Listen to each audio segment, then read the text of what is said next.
बिस्मिल्लाहिर्रहमानिर्रहीम। जी dear students, आज जो है वो हम एफएससी फिज़िक्स पार्ट 2 के अंदर चैप्टर नंबर 2 जो है वो शुरू करने जा रहे हैं, जो कि है वेक्टर्स एंड इक्विलिब्रियम्स। ये चैप्टर स्टार्ट करने से पहले थोड़ा सा इनिशियल इंट्रोडक्शन है, वेक्टर्स क्या होते हैं, और इस हवाले से जो हम पहले डिस्कस करेंगे। और इसको हम कोशिश करेंगे कि जैसे सिंपलेस्ट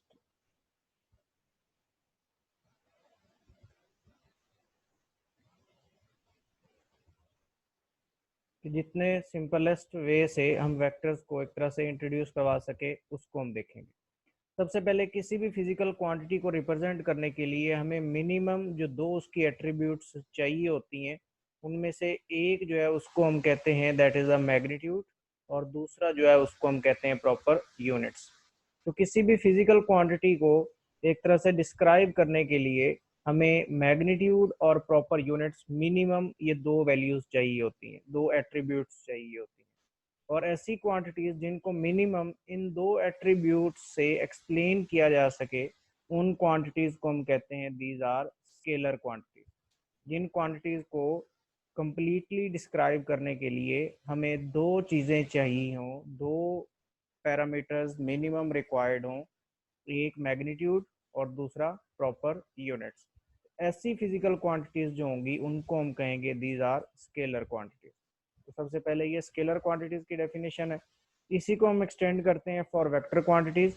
अब वेक्टर क्वांटिटीज कौन सी क्वांटिटीज होंगी? वो ऐसी क्वांटिटीज होंगी जिनको कंप्लीटली डिस्क्राइब करने के लिए हमें मैग्नीट्यूड चाहिए होगी, यूनिट चाहिए होंगे, और डायरेक्शन भी चाहिए होगी। एक चीज जो इसमें एक्स्ट्रा है, जो हमें वेक्टर्स के लिए सिर्फ चाहिए, वो क्या चीज है? वो डायरेक्शन है। आप देख सकते हैं स्केलर क्वांटिटीज में हमें सिर्फ दो ही पैरामीटर्स चाहिए, जिनमें से एक क्या था? मैग्नीट्यूड, दूसरी क्या था? Proper units.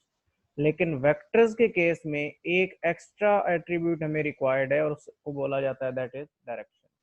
तो ऐसी फिजिकल क्वांटिटीज जिनको कंप्लीटली डिस्क्राइब करने के लिए हमें मैग्नीट्यूड, यूनिट्स और उसके साथ साथ डायरेक्शन भी रिक्वायर्ड हो, ऐसी क्वांटिटीज को बोला जाता है वेक्टर क्वांटिटीज। एग्जांपल्स कौन सी हैं ये वेक्टर क्वांटिटीज की? Displacement, velocity, force and so on, ये जो है ये सारी वेक्टर क्वांटिटीज की जो है वो एग्जांपल्स है।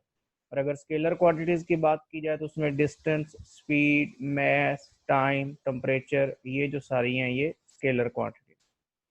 फिर इसके बाद नेक्स्ट जो है वो है कि वेक्टर्स को रिप्रेजेंट कैसे किया जाए। हमें कैसे पता चलेगा कि ये जो क्वांटिटी लिखी हुई है ये वेक्टर है या ये स्केलर है? वेक्टर्स की रिप्रेजेंटेशन के लिए नॉर्मली जो है वो हम दो एक तरह से नोटेशंस यूज करते हैं। एक को हम बोलते हैं सिंबॉलिक रिप्रेजेंटेशन और एक को हम बोलते हैं ग्राफिकल रिप्रेजेंटेशन।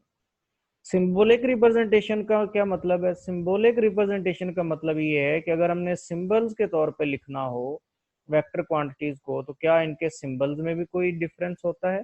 कि अगर वेक्टर क्वांटिटीज हमने लिखनी है तो उसकी सिंबॉलिक रिप्रेजेंटेशन कोई और होगी, और अगर स्केलर वेक्टर क्वांटिटीज होगी तो उनकी सिंबॉलिक रिप्रेजेंटेशन और होगी। फॉर एग्जाम्पल के तौर पे अगर मैं बात करूं तो लेट से मैं एफ लिखता हूं।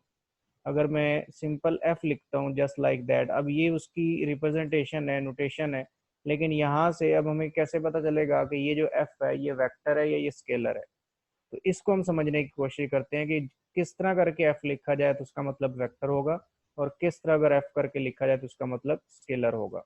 तो क्योंकि हम यहाँ पे वेक्टर्स की रिप्रेजेंटेशन की बात कर रहे हैं तो हम सिर्फ वेक्टर की बात करेंगे।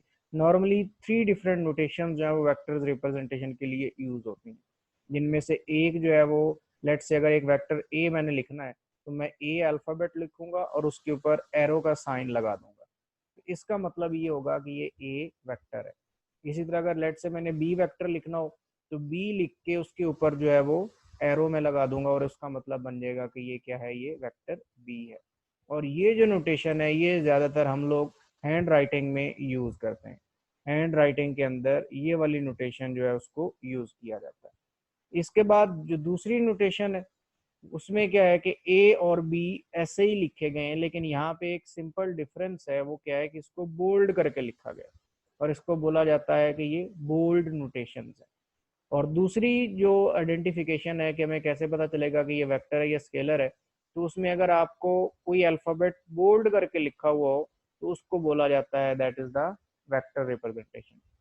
और ये ज़्यादातर बुक राइटिंग के अंदर जो है वो ये वाली नोटेशन यूज़ की जाती है, क्योंकि बुक राइटिंग के अंदर इसको लिखना ज़रा आसान होता है, तो इस वजह से बुक राइटिंग में ये वाली नोटेशन ज़्यादातर यूज़ की जाती है। जो तीसरी रिप्रेजेंट नोटेशन हैं उसमें पहले अल्फ़ाबेट लिखा जाता है और उसके नीचे एरो साइन लगाए जाते हैं।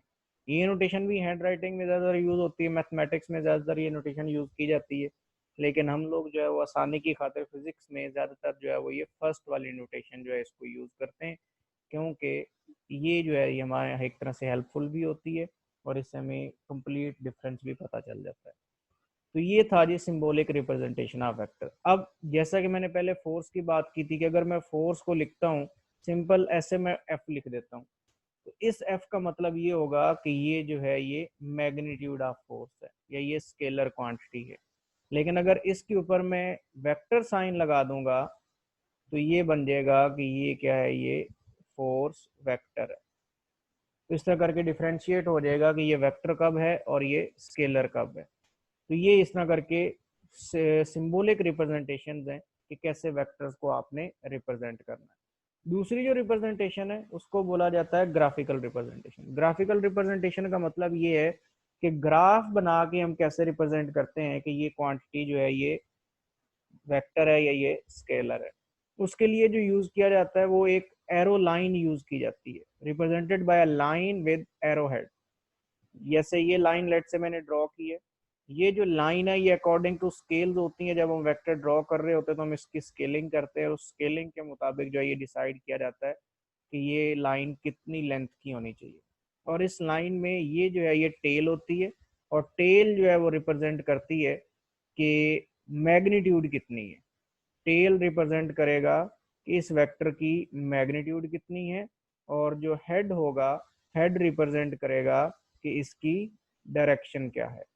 तो हेड आप यहाँ से जैसा कि देख रहे हैं कि हेड कौन सा है आपके पास, ये जो है ये टेल है और ये जो है ये आपके पास हेड है।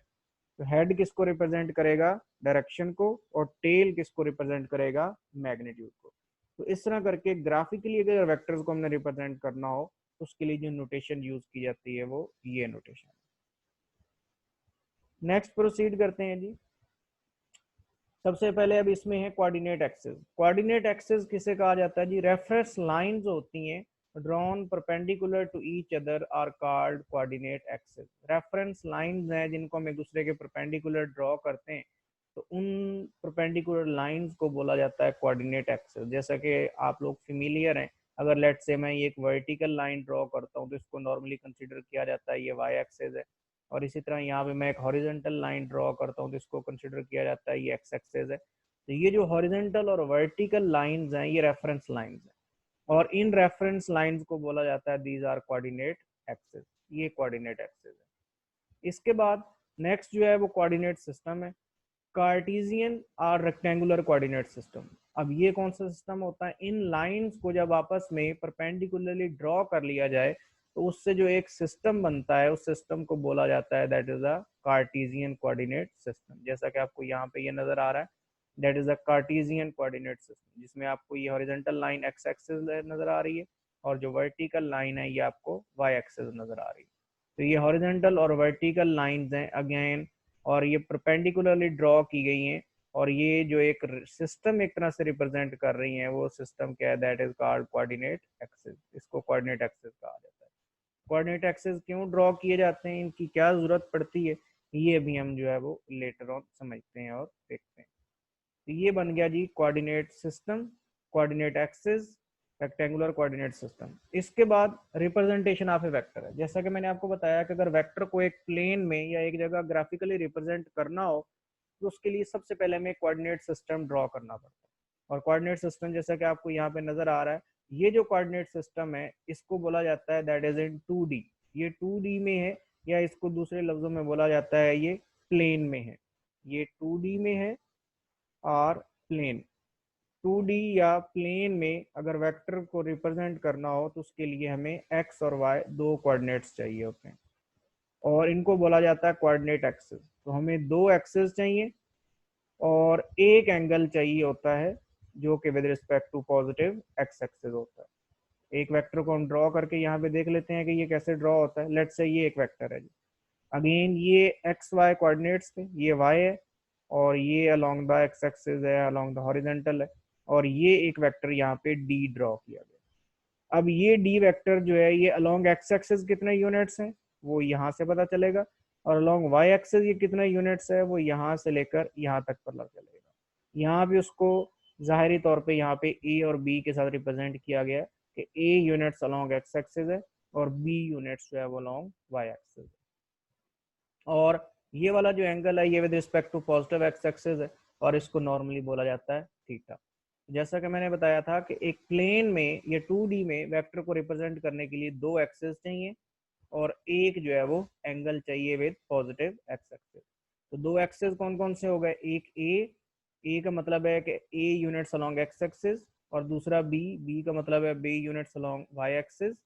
और इस तरह करके ये वाला जो वेक्टर है ये ड्रॉ हो गया और ये वेक्टर जो है वो प्लेन में ड्रॉ हुआ, और ये जो है ये इसका एक्स एक्सिस के साथ एंगल है।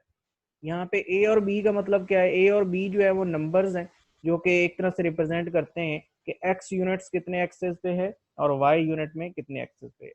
जो इस स्मॉल ब्रैकेट में पहले लिखा जाता है वो एक्स होता है, जो बाद में लिखा जाता है वो वाई एक्सिस के लॉन्ग होता है। अगर किसी पॉइंट पी को रिप्रेजेंट करना हो तो पॉइंट पी को आप ऐसे रिप्रेजेंट कर सकते हैं, लेट्स से मैं 2 और 3 लिख देता हूँ। तो इसका मतलब ये है कि ये जो पॉइंट पी है ये 2 यूनिट्स अलोंग एक्स एक्सिस है और 3 यूनिट्स जो है वो अलोंग वाई एक्सिस है। तो ये रिप्रेजेंटेशन है वेक्टर की इन अ प्लेन। प्लेन में अगर एक वेक्टर को रिप्रेजेंट करना हो तो उसके लिए ये नोटेशन यूज की जाती है।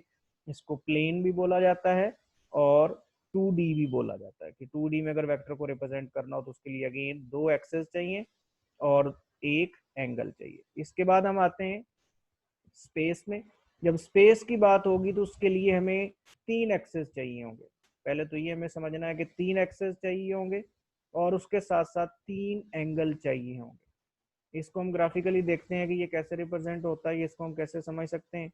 तो ये आपके सामने तीन एक्सेस हैं, ये जी एक्सेस है, ये एक्स एक्सेस है और ये वाई एक्सेस है।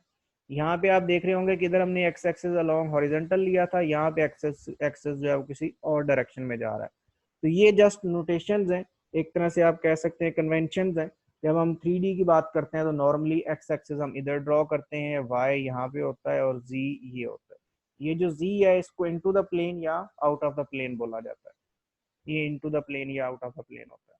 अब इसके लिए हमें तीन कोऑर्डिनेट्स चाहिए होंगे। A units let say along x axis है, b units along y axis है और सी यूनिट्स जो है वो अलोंग जी एक्सिस के होगा।